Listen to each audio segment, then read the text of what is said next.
प्यारे बच्चों, स्वागत है आपका मेरे चैनल पे दोबारा। तो आई होप कि आप सब अच्छे होंगे और अच्छे से स्टडी कर रहे होंगे। तो आज हम करने वाले हैं केमिस्ट्री से स्टार्ट। तो मैंने आपको शेयर कर दिया था न्यू टाइम टेबल, तो आप लोगों ने कुछ नहीं कहा, तो मैं भी इसी टाइम टेबल को फॉलो कर रही हूँ। तो मैंने आपको मंडे को तो HPGK की क्लास दे दी, तो अभी टू डेज को हम क्या कर लेंगे, जो आपका जैसे कि मैंने टाइम टेबल बनाया था उस तरह से फॉलो करेंगे। तो संडे को आपका मैथ होगा, अगर टाइम लगा तो मैं HPGK भी कंप्लीट करा दूंगी। फिर जो नेक्स्ट वीक होगा उसमें फिर वही सेम टाइम टेबल फॉलो होगा, जैसे मंडे को केमिस्ट्री, मंडे ट्यूसडे को केमिस्ट्री, और उसके अगले 2 दिन फिजिक्स, फिर उसके अगले दिन 2 दिन मैथ, फिर आपका लास्ट में संडे को HPGK होगा। ठीक है, तो अभी स्टार्ट करते हैं हम केमिस्ट्री से। तो आप बताओ आपको कैसा लगता है केमिस्ट्री सब्जेक्ट? सबको मजा आता है केमिस्ट्री पढ़ने में? तो आज हम केमिस्ट्री पढ़ेंगे और वो भी बहुत मजेदार स्टाइल से। तो सबसे पहले आप केमिस्ट्री पढ़ने वाले तो आपको पता होना चाहिए कि आप केमिस्ट्री में क्या पढ़ोगे, केमिस्ट्री है क्या। ठीक है, तो केमिस्ट्री में क्या पढ़ते हैं आप? मैटर के बारे में। ठीक है, कोई भी सब्सटेंस है उसके बारे में, उसका स्ट्रक्चर कैसा है, क्या क्या उसमें फिजिकल प्रॉपर्टीज उसमें हो रही है, क्या क्या उसमें केमिकल चेंजेस हो रहे हैं, वो सारे के सारी चीजें हम कहाँ पे पढ़ते हैं? केमिस्ट्री में पढ़ते हैं। ठीक है, मैंने यहाँ पे लिखा हुआ है केमिस्ट्री में आप क्या पढ़ते हैं? किसी एटम, किसी सब्सटेंस का स्ट्रक्चर, सब्सटेंस यानी कि मैटर। ठीक है, किसी मैटर का क्या पढ़ते हैं आप? स्ट्रक्चर, और उसमें क्या क्या फिजिकल और केमिकल प्रॉपर्टीज हो रही हैं। ठीक है, वो सारी चीजें हम क्या पढ़ते हैं? केमिस्ट्री में, है ना। तो मैंने आपको यहाँ पे मैटर बताया है, तो अब जान लेते हैं मैटर क्या चीज है, आखिर क्या चीज है मैटर। तो मैटर क्या होता है? ऐसी कोई चीज जिसका क्या होगा, कुछ मास होगा और कुछ क्या करेगी, जगह घेरेगी, कुछ स्पेस घेरेगी। ठीक है, जैसे मैं बोलूं क्या ये मार्कर मैटर है, तो देखो इसका कुछ क्या होगा, मास, कुछ ना कुछ चीज से तो बना ना, ये कुछ ना कुछ मास है इसका। ठीक है, और क्या कर रहा है, देखो इसे स्पेस भी घेरा है, जैसे ये पूरी जगह है तो इतनी सी जगह तो इसने घेरी हुई है। ठीक है, तो इसको हम क्या बोलते हैं? मैटर। जैसे मैं बोलती हूँ क्या मैं मैटर हूँ, तो हाँ मैं भी तो मैटर हूँ, मैं भी किसी मास से बनी हूँ और मेरा भी क्या है, मैं भी स्पेस घेर रही हूँ, जगह घेर रही हूँ। ठीक है, तो ये कुछ मैटर के एग्जाम्पल है, जैसे पेन ले लो आप, बोतल ले लो, टेबल ले लो, ह्यूमन, एनिमल्स, जो भी आपके चारों तरफ जो भी चीजें दिख रही हो सारी की सारी किससे बनी होती है? मैटर से बनी होती है। ठीक है, किससे बनी होती है? मैटर से बनी होती है। अब देखो मैंने यहाँ पे मैटर को, जैसे मैंने सपोज करो ये मैंने कोई मैटर ले लिया, मैंने सपोज करो पेन ले लिया। ठीक है, और पेन का मैंने पार्ट लिया, जैसे इसको मैंने अंदर से देखा सपोज करो। ठीक है, तो कुछ इस तरह से मुझे दिखाए, और यहाँ पे मुझे कुछ ऐसे इस तरह के कुछ यहाँ पे क्या दिखे, फंडामेंटल यूनिट दिखी। मीन्स इस तरह के मुझे यहाँ क्या दिखे? Fundamental unit. जैसे कि जब आप किसी बिल्डिंग को बना रहे हो, ठीक है, जब हम बिल्डिंग बनाते तो आपको क्या सबसे ज्यादा जरूरी चाहिए था वहां पे? बताओ मुझे, क्या चाहिए होती है? ईंटें। ठीक है, ब्रिक्स की होती है। बिना ब्रिक्स के आप बिल्डिंग नहीं बना सकते, या तो पत्थर का यूज करोगे या तो ब्रिक्स का यूज करोगे। तो वहां पे जो इस तरह से क्या होगा, बराबर बराबर शेप की आप क्या लगाते हो? ब्रिक्स लगाते हो, और उसी से आपका क्या हो जाता है? बिल्डिंग तैयार। तो इस तरह से वैसे आप एग्जांपल ले सकते हो मैटर का, कि मैटर के अंदर क्या होते हैं, इस तरह से क्या होते हैं, ये एटम्स होते हैं बहुत सारे, और बहुत सारे एटम को मिला के क्या बन जाता है? एक मैटर बन जाता है। तो एटम क्या हो गया यहाँ पे, जैसे ये एटम है। ठीक है, तो एटम क्या होता है आपका? फंडामेंटल यूनिट होती है किसी मैटर की। फंडामेंटल मतलब वही फाउंडेशन रखता है, उसके बिना मैटर नहीं बन पाएगा। ठीक है, एटम क्या हो गया? फंडामेंटल यूनिट या फाउंडेशन, जो फाउंडेशन रख रहा है। ठीक है, मैटर की फाउंडेशन रख रहा है। जैसे बिल्डिंग की फाउंडेशन कौन रखती है? ईंट रखती है। ठीक है, अब मैंने ये एटम को ना, यहाँ पे एक एटम को मैंने खोल के लिख दिया यहाँ पे कि किस तरह का होता है एटम, एटम का स्ट्रक्चर क्या होता है। तो ये जो चीज है ये आपकी किसने पढ़ी थी? रदरफोर्ड ने पढ़ी थी। ये सेकंड चैप्टर है, उसमें सब कुछ एक्सप्लेन है, वो भी पढ़ाऊंगी अच्छे से। तो पहले आप देख लो। तो उसने पढ़ा इस तरह से कि इस तरह का उसको क्या मिला? एटम का स्ट्रक्चर मिला। उसने देखा कि बीच में कुछ क्या है, जो बीच में यहाँ पे बहुत सारा मास बीच में इकट्ठा है इस एटम का, इसका जो पूरा मास का है बीच में है, और आगे पीछे साइड जगह क्या है? खाली है। ठीक है, तो ये जो बीच वाले, इसको क्या नाम दिया? न्यूक्लियस। एटम का क्या नाम दिया? इसको न्यूक्लियस। ठीक है, और न्यूक्लियस में 2 चीजें होती हैं, यहाँ पे प्रोटॉन होता है, एक न्यूट्रॉन होता है। प्रोटॉन पे पॉजिटिव चार्ज वाला पार्टिकल होता है, और न्यूट्रॉन क्या होता है? न्यूट्रल होता है। ठीक है, कैसा होता है? न्यूट्रल। ये पूरा का पूरा अगला चैप्टर है, वैसे ये ज्यादा एक्सप्लेन नहीं करूंगी अभी यहाँ पे, ये अगले चैप्टर पे पूरा एक्सप्लेन करूंगी, तो थोड़ा सा बेसिक नॉलेज ले लो। तो बीच वाले सेंटर में क्या होता है? न्यूक्लियस। और इस न्यूक्लियस के अंदर ही क्या होता है? प्रोटॉन और न्यूट्रॉन, मतलब पॉजिटिव पार्टिकल होते हैं और क्या होते हैं आपके न्यूट्रल पार्टिकल होते हैं, ठीक है, उनको क्या नाम दिया है, न्यूट्रॉन नाम दिया है ना। और ये नाम ना हम जैसे जैसे जो साइंटिस्ट बनता है उन्होंने दिए होते हैं, ठीक है, ये पहले से नहीं आ रहे हैं, हमारे कन्वीनियंस के लिए हमने खुद ही रखे होते हैं। जो साइंटिस्ट बनता है, जिसने खोज की, वो अपने हिसाब से नाम रख देता है, या तो अपने नाम पे रख देगा या किसी और चीज पे नाम रख देता है, ठीक है। अभी देखो ये जो इलेक्ट्रॉन है, ठीक है, तो उसने देखा कि इसके जो न्यूक्लियस है ना, इसके चारों तरफ कोई ना कोई चीज घूमती है, ठीक है। जैसे आप एग्जांपल ले सकते हो, जैसे हमारी अर्थ है, आपको सोलर सिस्टम का तो पता होगा ना।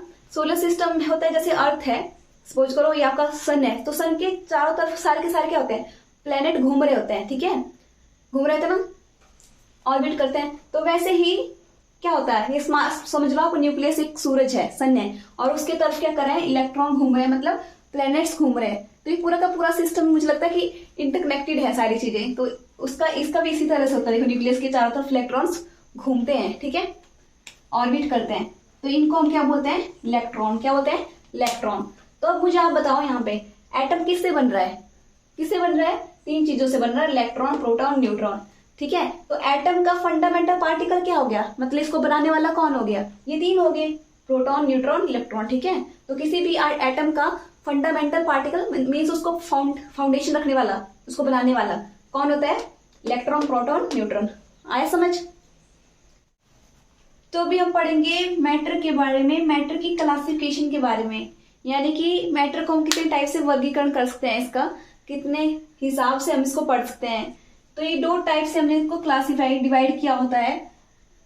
तो एक होता है आपका फिजिकल क्लासिफिकेशन, एक होती है आपकी केमिकल क्लासिफिकेशन। फिजिकल क्लासिफिकेशन में कौन सी चीजें आएंगी, जो कि हमारी सेंसेस के द्वारा हमें क्या हो जाएंगी, फील हो जाएंगी। जो हमारी 5 सेंसेस होती है, कौन कौन सी होती है, टच हो गया, साइट हो गया, हियरिंग हो गया, स्मेल हो गया और टेस्ट हो गया। तो उनके द्वारा जो हमें चीजें पता लग जाती है, तो उनको हम क्या बोलेंगे, उनको हम किस में रखेंगे, इस वाली चीज में रखेंगे, फिजिकल क्लासिफिकेशन में रखेंगे। जैसे आप साइड से ले लो, जैसे ये क्या है, मार्कर है, मुझे साइड मतलब दिख जा रहा है, आंखों के द्वारा मुझे दिख जा रहा है, तो इसको मैं किस में रखूंगी, फिजिकल वाले में आएगा ये। और ये है क्या चीज, सॉलिड चीज है, ठीक है। तो ये क्या आ गया, सॉलिड टाइप में आ गया। तो एक आपका सॉलिड होगा फिजिकल क्लासिफिकेशन में, और एक क्या होगा आपका, लिक्विड होगा। लिक्विड क्या हो जाएगा, वो भी आपको क्या हो जाएगा, साइड के द्वारा दिख जाएगा, या तो आप देख सकते हो, या तो आप क्या पियोगे तो भी आपको पता लग जाएगा। और वैसे आपकी गैस है, गैस आपको दिखती तो नहीं है, पर आपको क्या हो जाता है, वो स्मेल के द्वारा पता लग जाता है, या टच, जैसे आप हवा चलते हैं आपको फील हो जाता है, टच से पता लग जाता है, आपकी स्किन के द्वारा पता लग जाता है आपके गैस के बारे में, ठीक है। तो ये तीनों क्या आ गए, आपके फिजिकल क्लासिफिकेशन में आ गए। तो अब थोड़ा सा इनके बारे में पढ़ लेते हैं। इनके बारे में आपने 10th क्लास में भी पढ़ा होगा। तो अब हम पढ़ेंगे इनके शेप और वॉल्यूम के बारे में, शेप और वॉल्यूम के बारे में, कि इनकी शेप कैसी होती है और इनके वॉल्यूम कैसा होता है। सॉलिड के लिए तो ये मैंने बुक लिया है, सॉलिड है ना, सॉलिड बुक, या कोई भी आप ले लो, मेज ले लो आप, या कुछ भी आप सॉलिड चीज ले लो। तो सॉलिड चीज क्या होती है, सॉलिड है वो, तो क्या होगा, उसका क्या होगा, शेप क्या होगी, चेंज नहीं होगी, शेप क्या होगी, फिक्स्ड होगी। ये बुक है ना, इसी तरह की होगी, ऐसा नहीं कि मैं इसको ऐसे करके छोटी सी बन जाएगी।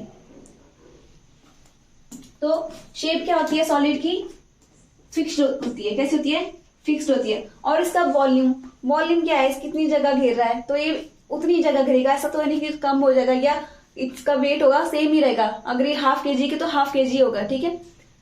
तो इसका वॉल्यूम क्या होगा, सेम रहेगा। अब लिक्विड, लिक्विड क्या होता है, लिक्विड ऐसी चीज है जिसकी क्या होगा, जिसकी शेप तो सेम नहीं होगी, उसकी शेप क्या हो जाती है, चेंज हो जाती है। जिस भी कंटेनर में आप डालते हो लिक्विड, उसी की क्या ले लेता है, शेप ले लेता है। तो लिक्विड की शेप क्या नहीं होती है, फिक्स्ड नहीं होती है। तो मैंने यहाँ पे क्रॉस लगाया है, तो मैंने आपको थोड़ा सा इजी बनाने के लिए ऐसे कर दिया है, ज्यादा लिखना ना पड़े, तो इसलिए आप यहाँ पे शेप और वॉल्यूम लिख दो। तो यहाँ इसकी दोनों सही है, मतलब इसकी शेप भी फिक्स्ड है और वॉल्यूम भी फिक्स्ड है। इसका मैंने यहाँ पे क्रॉस लगाया, मतलब इसकी शेप फिक्स्ड नहीं होती है, जिस भी कंटेनर में डालोगे उसी की शेप ले लेता है। जैसे मेरे पास ये बोतल है, यहाँ पे बोतल में क्या है, मैंने पानी डाला है, तो देखो ये पानी मैंने इसमें डाला है। अब मैं इसको गिलास में डाल दूं तो किसकी शेप ले लेगा, गिलास की शेप ले लेगा। यहाँ से हमें पता लग गया कि लिक्विड की शेप तो सेम नहीं होती है। अब मुझे आप ही बता दो क्या इसका वॉल्यूम सेम होता है। देखो जैसे मैंने इसमें, अगर मैंने कितना लिया, इतना जगह घेरा है और मैंने इसमें कितना लिया है, सपोज करो 1/2 लीटर मैंने पानी लिया है इसमें, तो वो 1/2 लीटर इसमें होगा। अगर मैं किसी और में डालूंगी तो वहां भी तो 1/2 लीटर ही रहेगा। जैसे मैं ये पानी लिया और ये मैंने किसमें डाल दिया, बाल्टी में डाल दिया, तो वहां पे भी 1/2 लीटर वाला ही पानी रहेगा, उतना ही रहेगा। तो इसकी वॉल्यूम क्या होता है, इसका फिक्स्ड। इसकी शेप फिक्स नहीं होती है, वॉल्यूम फिक्स होता है। और गैस का कुछ भी फिक्स नहीं होता है, ना शेप ना वॉल्यूम। जैसे मैं अगरबत्ती जला दूं यहाँ पे, तो आज जब आप अगरबत्ती जलाते हो तो क्या होगा, बहुत सारी क्या होगी, गैस निकलेगी, स्मेल, तो उसका क्या होगा, गैस एकदम से क्या हो जाती है, स्प्रेड हो जाती है। तो हमें तो उसको पता नहीं लगा कि कैसी शेप बनाता है और कैसा उसका कितना जगह घेरी होगी, कितना उसका वॉल्यूम होगा। तो इसलिए गैस का कुछ भी फिक्स्ड नहीं होता है। अब आगे चलते हैं हम मैटर की केमिकल क्लासिफिकेशन के ऊपर। केमिकल मतलब जिसको आप फील नहीं कर सकते, इन 5 सेंसेस के द्वारा पता नहीं चलेगा आपको उसका, तो उनको हमने किस में रखा है, वो वाले मैटर को किस में रखा है।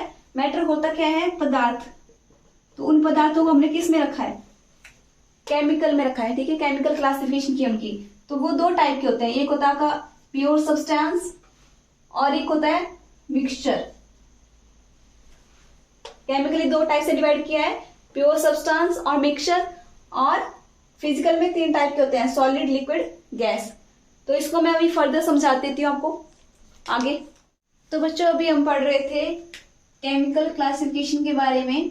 तो मैंने आपको बता दिया कि केमिकली 2 टाइप से हमने डिवाइड किया होता है मैटर को। एक होता है प्योर सब्सटेंस और एक होता है मिक्सचर। प्योर सब्सटेंस मतलब वो क्या है, प्योर है, प्योर फॉर्म में पाएगा नेचर में। ठीक है, किस फॉर्म में पाया जाएगा, प्योर फॉर्म में, नेचर में प्योर फॉर्म में पाया जाएगा। और मिक्सचर क्या होगा, जिसमें कुछ ना कुछ मिक्स किया होगा। ठीक है, क्या क्या होगा, मिक्स किया होगा कुछ ना कुछ, तो उसको क्या बोलेंगे हम, मिक्सचर बोलेंगे। तो प्योर सब्सटेंस को ना 2 टाइप से डिवाइड किया होता है। इसको भी फर्दर प्योर सब्सटेंस को 2 टाइप में क्या किया जाता है, डिवाइड किया जाता है। मतलब हमें प्योर सब्सटेंस भी 2 मिलते हैं, नेचर में 2 मिलते हैं। एक मिलता है हमें एलिमेंट और एक मिलते हैं कंपाउंड्स। अब ये एलिमेंट्स क्या होते हैं, एलिमेंट्स आपने देखे होंगे, जैसे आप करते बात हाइड्रोजन की, जो आपके क्या पाए जाएंगे, बेसिक फॉर्म में पाए जाएंगे। उनके आप फर्दर टुकड़े नहीं कर सकते हो कि ऑक्सीजन का टुकड़ा करके कुछ और बना दिया। एलिमेंट मतलब जो ऑक्सीजन है वो ऑक्सीजन ही रहेगा, उसका टुकड़ा नहीं कर सकते आप आगे, और ज्यादा सिंपल टुकड़ा करके कुछ और कंपोनेंट नहीं बना दोगे आप। उसको जोड़ जोड़ के आप कंपाउंड बना सकते हो, और उसको तोड़ के आप कुछ और नहीं बना सकते। वो क्या है, सबसे बेसिक चीज है। तो एलिमेंट क्या है, सबसे बेसिक चीज है, और उसको आप ब्रोकन डाउन नहीं कर सकते सिंपल सब्सटेंस में। तो एलिमेंट्स के क्या क्या टाइप्स आ गए आपके, कोई भी जो आपके पीरियोडिक टेबल में जितने भी सारे एलिमेंट्स तो हैं, उसमें टोटल आई थिंक 118 एलिमेंट्स हैं। तो वो सारे क्या हैं, एलिमेंट्स है। अब समझ आ गया एलिमेंट्स क्या होते हैं, जो आपके नेचर में कैसे पाए जाते हैं, प्योर फॉर्म में पाए जाते हैं, और उसका आप टुकड़ा नहीं कर सकते, फर्दर उसके टुकड़े करके कुछ और नहीं बना सकते। वो सबसे बेसिक चीज है। तो ये एलिमेंट का समझ आ गया। अब देखते हैं सेकंड नंबर होता है कंपाउंड। तो नेचर में हमें ना कुछ ऐसी चीजें और भी मिलती है जिनको हम क्या बोलते हैं, कंपाउंड, जो एलिमेंट से डिफरेंट होती है। उसमें क्या होता है, बहुत सारे मतलब 2 या 2 से ज्यादा एलिमेंट्स जो है जुड़ के कुछ ना कुछ बनाते हैं। जैसे मैंने ले लिया O2, जो आपकी ऑक्सीजन गैस है ना, तो उसमें 2 मॉलिक्यूल होते हैं, ऑक्सीजन के 2 मॉलिक्यूल होते हैं। इस तरह से होता है, O2 फॉर्म में पाया जाता है। ऑक्सीजन के 2 मॉलिक्यूल पाए, 2 एलिमेंट जो है, ऑक्सीजन के 2 एलिमेंट जुड़ के क्या बनाता है, O2 मॉलिक्यूल, यानी O2 कंपाउंड या मॉलिक्यूल भी बोल देते हैं। और जैसे आपका मीथेन होता है, क्या फॉर्मूला होता है मीथेन का, CH4। तो देखो यहाँ पे 1 कार्बन है और हाइड्रोजन कितने, 4 हाइड्रोजन है, तो बन गया ना, क्या बन गया, कंपाउंड। तो कंपाउंड की डेफिनेशन मैंने लिखी है यहाँ पे, जो 2 या 2 से ज्यादा एलिमेंट से जुड़ के बनता है उसको क्या बोलते हैं, कंपाउंड। क्या बोलते हैं, कंपाउंड। जैसे आपको पता है पानी पीते हो, आप सब पीते हो ना, तो पानी का फॉर्मूला क्या होता है, H2O। क्या होता है, H2O। तो H2O में कितने हाइड्रोजन है, 2 हाइड्रोजन है और 1 क्या है, ऑक्सीजन है। तो आपको पता लग गया कि ये तो एलिमेंट तो है नहीं, क्योंकि यहाँ पे क्या है, 1 से ज्यादा क्या है, यहाँ पे एलिमेंट जुड़े हुए हैं। तो क्या है, ये कंपाउंड है। क्या है, कंपाउंड। और प्योर इसलिए क्योंकि इसमें कुछ मिलावट नहीं है, ये क्या है, प्योर फॉर्म में पाया जाता है। ठीक है, तो ये सारे क्या है, प्योर सब्सटेंस है। इतना लगे ना पता, प्योर सब्सटेंस 2 टाइप के, एलिमेंट, कंपाउंड। और एलिमेंट में क्या होता है, जो हाइड्रोजन नाइट्रोजन ये सारे एलिमेंट्स हैं उनको ब्रोक नहीं कर सकते आप। फर्दर कंपाउंड क्या हो गया, जब दो या दो से ज्यादा एलिमेंट जुड़ जाएंगे उनको क्या बोलेंगे, कंपाउंड बोल देंगे हम। अब आगे चलते हैं मिक्सचर। क्या आ गया, मिक्सचर। मिक्सचर को भी दो टाइप से डिवाइड करते हैं, एक होता है होमोजीनियस मिक्सचर, एक होता है हिट्रोजीनियस मिक्सचर। अब देखो आपके आसपास आपने ये तो आप डेली लाइफ में करते ही हो, आप मिक्सचर कुछ ना कुछ बनाते हो। जैसे आपने क्या कर दिया, पानी लिया और पानी में आप क्या कर लिया, आपने नमक घोल दिया, तो क्या हो गया, आप मिक्स किया ना, पानी लिया और पानी में आपने नमक घोल दिया, तो कुछ मिक्स कर रहे हो आप, क्या कर रहे हो, मिक्स कर रहे हो। तो मिक्सचर भी दो टाइप के होते हैं, होमोजीनियस और हिट्रोजीनियस। होमोजीनियस क्या हो गया, जो अच्छे से घुल गया वो होमोजीनियस। हिट्रोजीनियस क्या हुआ, जो अच्छे से नहीं घुला। तो आपको ये तो डेली लाइफ से आप एग्जांपल ले सकते हो अपने, जैसे आप पानी मैंने दे दिया आपको, पानी और सॉल्ट का एग्जांपल, या पानी और चीनी ले लो आप, वो भी क्या हो जाता है, अच्छे से घुल जाता है। तो जो अच्छे से घुल जाते हैं उनको हम क्या बोलते हैं, होमोजीनियस मिक्सचर। मतलब आप चाहे, इसका मतलब ये हुआ कि अगर आप जो आप घोल बनाए ना अपने सॉल्ट और वाटर का, उसको अगर पी रहे हैं ना, तो आप चाहे पहला घूंट पियो चाहे लास्ट घूंट पियो, आपको सेम ही टेस्ट आएगा। जैसे आप एग्जांपल ले सकते हो चाय का भी, चाय भी क्या हुई आपकी, एक होमोजीनियस मिक्सचर हुई। अब चाय को आप पीते हो, जैसे आपने एक सिप लिया तो वहां पे भी आपको सेम टेस्ट आएगा, और लास्ट में जब खत्म होने वाली होगी, लास्ट सिप होगा, वहां भी सेम टेस्ट आएगा। ऐसा तो है नहीं कि पहले आपको चीनी लगेगी नहीं और लास्ट में बहुत ज्यादा चीनी लगेगी, वो तो अगर आपने अच्छे से नहीं घुली होगी तब लगेगा ऐसा। पर अगर वो अच्छे से घुल गया होगा और अच्छे से आपने चाय बनाई होगी तो क्या होगा, सबको सेम टेस्ट मिलेगा। तो जब आपको यहाँ पे भी सेम वही मिक्सचर मिल रहा है और यहाँ भी सेम वही कंपोजिशन मिल रही है, तो उसको हम क्या बोलते हैं, होमोजीनियस मिक्सचर। क्या बोलते हैं, होमोजीनियस मिक्सचर। तो यहाँ पे मैं लिख लिया जो अच्छे से घुला होता है। तो एग्जाम्पल मैंने ले लिया यहाँ पे सॉल्ट और वाटर, और भी ले सकते हो, मैंने बता दिया चाय का एग्जाम्पल हो गया, और ले लो शुगर और वाटर ले लिया। ये सारे किसके एग्जाम्पल है, होमोजीनियस मिक्सचर के। अब तो नहीं भूलोगे, या समझ आ गया ना। अब क्या अगला, हिट्रोजीनियस, उल्टा हो गया, जो अच्छे से नहीं घुला होगा। इसका मतलब ऊपर जैसे से कुछ और कंपोजिशन होगी, नीचे जैसे आपको कुछ और मिलेगा। जैसे एग्जांपल ले लो आप, पानी और मिट्टी। पानी और मिट्टी को जब घोलना, घुल जाएगा, पर थोड़ी देर बाद जब देखोगे ना तो क्या होगा, बॉटम में आपकी जो नीचे है ना, आपकी क्या हो जाएगी, मिट्टी जमा हो जाएगी और पानी ऊपर ऊपर रह जाएगा। तो आपको डिफरेंट नजर आ जाएगा ना, अच्छे से नहीं घुला होगा। तो क्या होगा, हिट्रोजीनियस मिक्सचर में क्या होता है, अच्छे से नहीं घुला होता है। और एग्जाम्पल क्या ले लिया मैंने, सॉइल और वाटर। और भी इस तरह से आप बहुत सारे एग्जाम्पल ले सकते हो हिट्रोजीनियस मिक्सचर के। तो अभी हम आगे पढ़ रहे हैं प्रॉपर्टीज, मैटर की प्रॉपर्टीज, कि मैटर की क्या प्रॉपर्टीज होती हैं। प्रॉपर्टीज मतलब गुण, ऐसे कैरेक्टरिस्टिक्स, ऐसे गुण जिससे हमें पता लग जाए कि एक सब्सटेंस दूसरे सब्सटेंस से कैसे अलग है। जैसे कि इंसान की भी कुछ क्या होती है, गुण होते हैं ना, तो उससे हमें क्या पता लग जाता है कि एक इंसान दूसरे इंसान से कैसे डिफरेंट है, कैसे वो अच्छा है, कैसे वो बुरा है, तो गुणों से पता लग जाता है। वैसे ही मैटर के भी कुछ गुण होते हैं, उससे हमें क्या पता लग जाता है, एक मैटर मीन्स एक सब्सटेंस दूसरे सब्सटेंस से कैसे अलग है। तो मैटर की जो प्रॉपर्टी होती है ना, वो भी उन्हें दो टाइप से रखी होती है। एक होती है फिजिकल प्रॉपर्टीज, जिनको कि आप निकाल सकते हो, ठीक है, किसी भी मेथड के, किसी मशीन के हेल्प से, ठीक है, आप निकाल सकते हो। और केमिकल प्रॉपर्टीज होगी जो जिसमें केमिकल्स यूज होंगे, जो केमिकली होगा, ठीक है, रिएक्शन होगा। अभी जो फिजिकल प्रॉपर्टीज होती है, तो देखो मैंने कोई क्या ले लिया, मैटर ले लिया, कोई सब्सटेंस ले लिया, तो किसी सब्सटेंस का मैं क्या निकाल सकती हूँ, मास निकाल सकती हूँ। क्या निकाल सकती हूँ, मास निकाल सकती हूँ। जैसे मैंने यही मार्कर लिया, तो मैंने मार्कर का क्या निकाल सकती हूँ, मास निकाल सकती हूँ कि कितना मास है इसका, कितने मास से बना है ये, ठीक है। तो मास को हम नापते किससे हैं, मास किससे नापते हैं, आपका जो मास होता है, वेट होता है, किससे नापते हैं, या तो किलोग्राम से नापते हैं या तो ग्राम से नापते हैं। किलोग्राम बड़ी चीज के लिए, ग्राम छोटी चीज के लिए। तो मास को किस में नापते हैं हम, किलोग्राम और ग्राम में। और सेकंड है आपका वॉल्यूम। क्या है, वॉल्यूम। वैसे यहाँ पे सबको कंफ्यूजन होता है मास और वेट में। मास क्या हो गया, जो कितना, जो कंटेंट आपके अंदर है, जैसे ये कितने कंटेंट से बना है।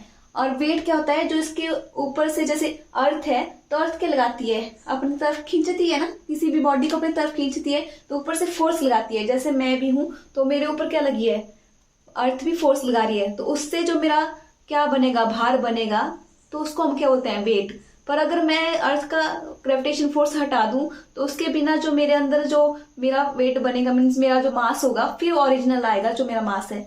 अभी जो हम नापते हैं वो क्या आता है, वेट आता है, वो ग्रेविटी की जो फोर्स है उसका वो भी प्लस होता है, उसमें मास में वो भी प्लस होता है, फिर हमारा जो वेट बनता है।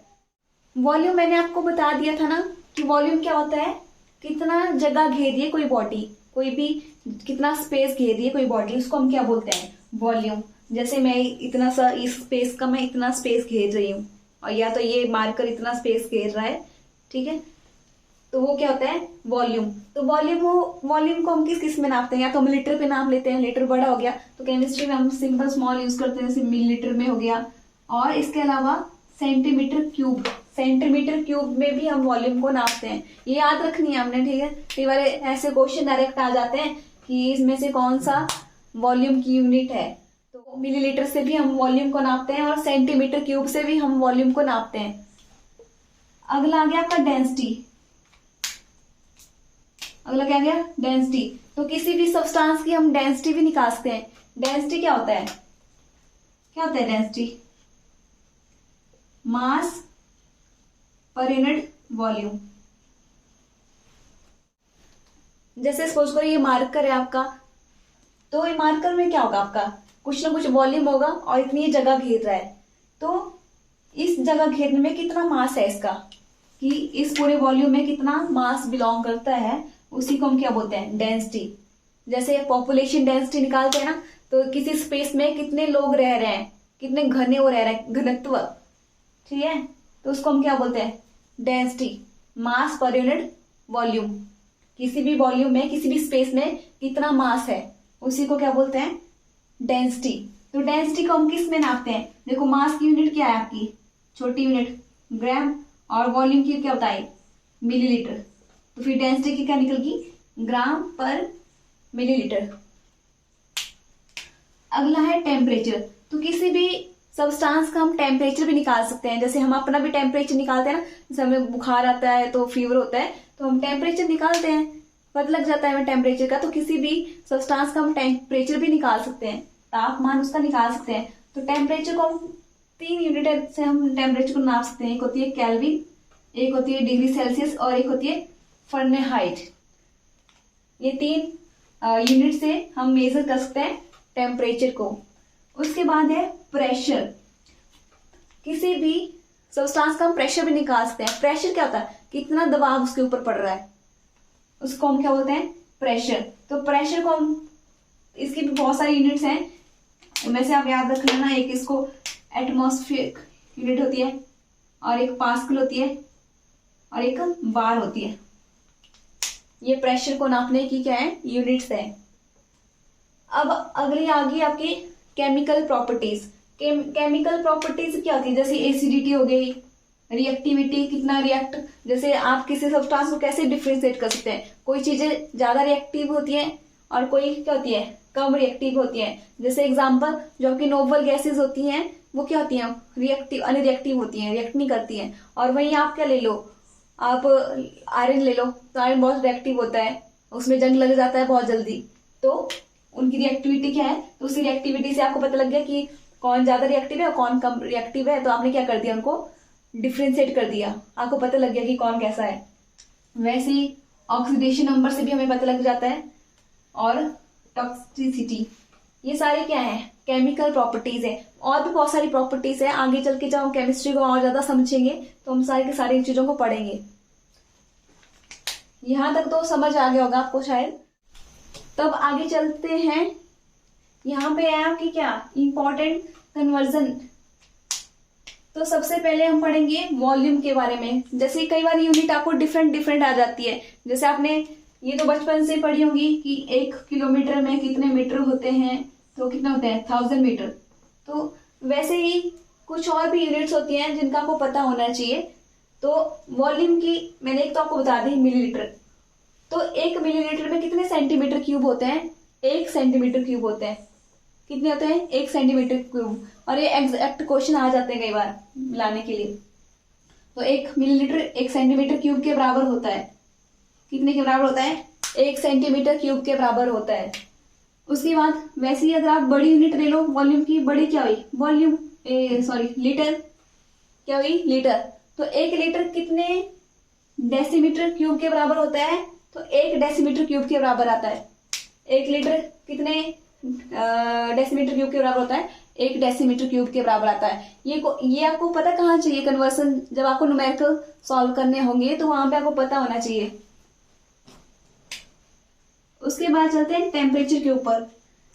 तो कई बार आपको ऐसा होता है कि आपको क्वेश्चन में सेल्सियस में दिया होता है, आपको केल्विन में आंसर चाहिए होता है, या आपको कोई और क्वेश्चन भी आ जाता है, एग्जैक्ट क्वेश्चन आता है, आपको दिया किस में होगा, आपको दिया होगा सेल्सियस में और बोला होगा कि किस में निकालो, केल्विन में निकालो। किस में निकालो? केल्विन में। तो टेम्परेचर में देखो, अगर आपको चीज क्या दी होगी, सेल्सियस में दी होगी डिग्री सेल्सियस में, तो आप केल्विन में कैसे चेंज करोगे? आप सिंपल क्या करोगे, उसमें जो डिग्री सेल्सियस दिया होगा ना आपको, कि जैसे सपोज करो 30 डिग्री सेल्सियस, तो उसमें क्या करना है, आपने सिंपल 273 क्या कर लेना है ऐड, तो किस में चेंज हो जाएगा, वो चीज केल्विन में चेंज हो जाएगी। किस में चेंज हो जाएगी? केल्विन में। क्या करना है, सिंपल जो भी डिग्री सेल्सियस की वैल्यू दी होगी उसमें कितना ऐड कर देना है, 273 ऐड कर देना है, और वो किस में चेंज हो जाएगा, केल्विन में चेंज हो जाएगा। जैसे मैं सिंपल एग्जांपल ले लेती हूँ, यहाँ पे आपको बता देती हूँ। जैसे मैंने बोला कि मेरे पास 30 डिग्री सेल्सियस है, इसको किस में चेंज करो, इसको केल्विन में चेंज करो। तो आप क्या करोगे, केल्विन आपको पता है फॉर्मूला क्या है, 273 प्लस डिग्री सेल्सियस की वैल्यू कितनी है, 30 डिग्री सेल्सियस, प्लस कर दो, जो भी आंसर आ जाएगा वो आंसर होगा। समझ आ गया यहां तक आपको? तो अब है आपका, अगर आपको सपोज करो आपको केल्विन में नहीं चाहिए, आपको फ़ारेनहाइट में चाहिए आंसर, तो आपने क्या करना है, तो आपने सिंपल क्या करना है, आपने 9/5 से वो जो आपको आंसर दिया होगा, जैसे आपको बोला होगा 30 डिग्री सेल्सियस को चेंज करो फ़ारेनहाइट में, तो आपने क्या करना है, 9/5 को उस 30 मीन्स उस सेल्सियस जो डिग्री सेल्सियस दिया होगा उससे क्या कर देना है, मल्टीप्लाई, और उसमें कितना ऐड कर देना है, 32 ऐड कर देना है, और इसका जो आंसर होगा उसको निकाल के आपका आंसर आ जाएगा। कितना आ गया, से 9 6 54 प्लस 32 कितना आ गया, ये 6 और 8, ठीक है, 86 फ़ारेनहाइट डिग्री फ़ारेनहाइट।